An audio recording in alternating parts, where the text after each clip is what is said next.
A self-fulfilling prophecy of endless possibility.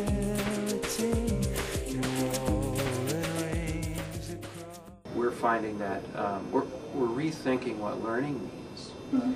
And it basically comes back to the idea that instead of knowledge being something out there that gets poured into us by professors or by reading or something, it's more that we create the knowledge, we construct the knowledge ourselves in our own minds. You know, nobody can climb into your mind except you, right? So how does your knowledge get in there? And we're thinking, well, you make it, but you make it from the materials around you, including your professors, your classmates, the books you've read, the television shows you've seen, and so on. And from that, you make sense of the world and parts of the world. And so that sense-making is really the learning. And the knowledge is being built inside your head and everybody else's head individually, but it's influenced by the world we live in. So it's not in isolation, but pretty much we're constructing that knowledge inside our own head. So where does knowledge reside? In your head and in other people's heads, rather than in the books in the library or in the professor's offices. Knowledge is going to be your basis of thing, and that's going to be what is going to be the foundation for how you take information and critically review it yourself internally, how you use it, how you apply it, how you disregard it or question it. But knowledge is going to be your foundation. That's where you build up your critical ability to read something and say, I've read this elsewhere, and other sources stand up to that, or this doesn't stand up to what I've read before, doesn't make sense scientifically. Those kinds of things are knowledge, and then you read the information you're trying to decipher it using your knowledge base.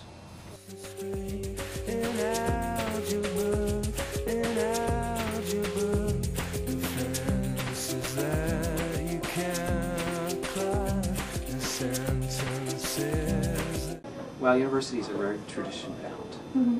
So we bring much of what's in the present from the past. Mm-hmm. And some of that, of course, is real valuable. Why reinvent the wheel, right? Mm-hmm. And some of it is maybe not keeping up to date. It's critical for faculty to be current in everything in their discipline. That's why we read. That's why scholarship is a significant part of our tenure. Is because you want to be up to date on the current paradigms, on the current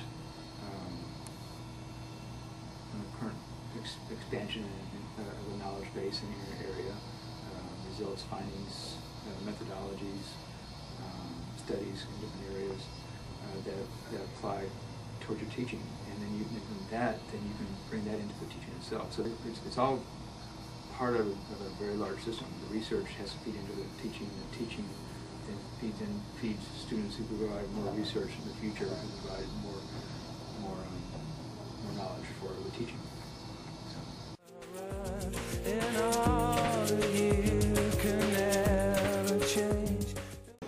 Yeah, I mean, the access to information is just amazing. The speed of it is great. The exposure in all the different modes of communication are just expanding exponentially. And so our ability to get at information is really increased, and our ability, our choices for expressing our knowledge and testing our knowledge against other people's ideas is really being facilitated.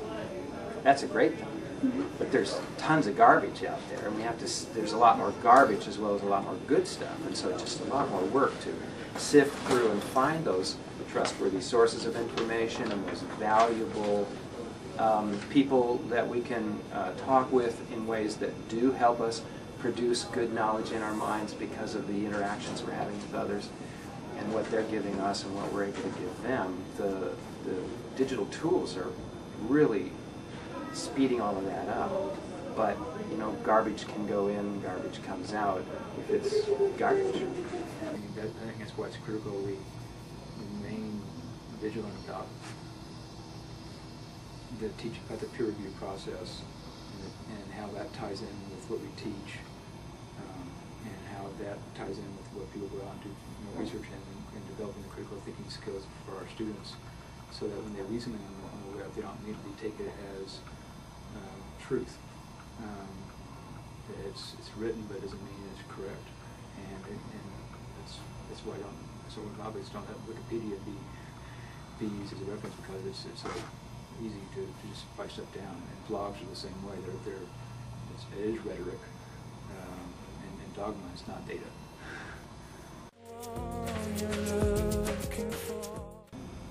Peer reviews I've always been dealing with, or always worked with, have been where I'm reviewing somebody else's work that's been submitted to a journal, and then the journal passes it on to me to review it, or I submit a journal article myself, and then it gets passed on to somebody else, and I get the suggestions and revisions back after in letter of acceptance or denial in some cases. But it's still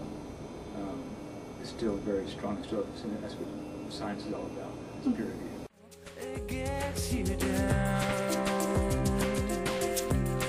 It gets you down. There's no spark. Well, we can do electronic peer reviews too. Electronics work fine for lots of the things that we've been doing in the past. We're just doing them in new ways. So, I mean, you're so used to doing chat rooms and emails, why can't those be facilitating peer responses as well? Well, I think that peer review is typically a process which can't be performed at the speed associated with electronic mail and multitasking kind of climate you're talking about.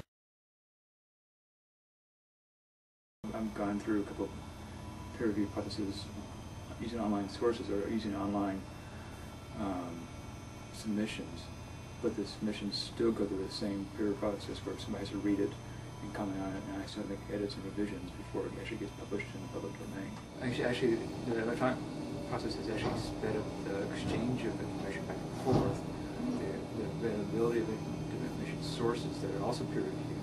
So you don't need to go to the library. You can get the same peer reviewed hard copy issue that you get on the web from many different sources. So wherever you are, you can download stuff and review it and read it for your own research at that point in time. The exchange of information in terms of our exchange of articles for review. So I submit something to the journal. Usually I would have to mail them a hard copy plus several additional copies. They would have to read it and then send it on to somebody else. And that took a long time. And it has sped up that case because we can email back and forth or download the journals for review and upload and download our comments back and forth for review.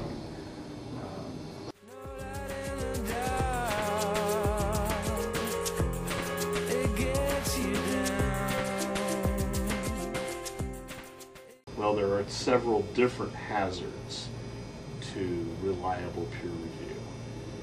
One of them is, and this exists in my area, which is there are only a few people working in the area. They review each other's papers. They know who they are, even if they're blinded. I have a paper which is blinded. It's useless. I know who wrote this paper. There are only 3 people in the world who work on this material. I know it's one of them. In fact, I now know which one, because I asked someone else.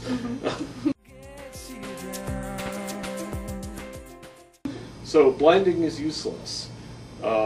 People are reviewing papers. The same people with the same blind spots are reviewing the papers in my particular area, and this is hazardous. I mean, ideally, every now and then someone from far out should be forced to read these papers and learn the jargon in this small area and make sure that things are going right. The effect of doing this online can only be bad.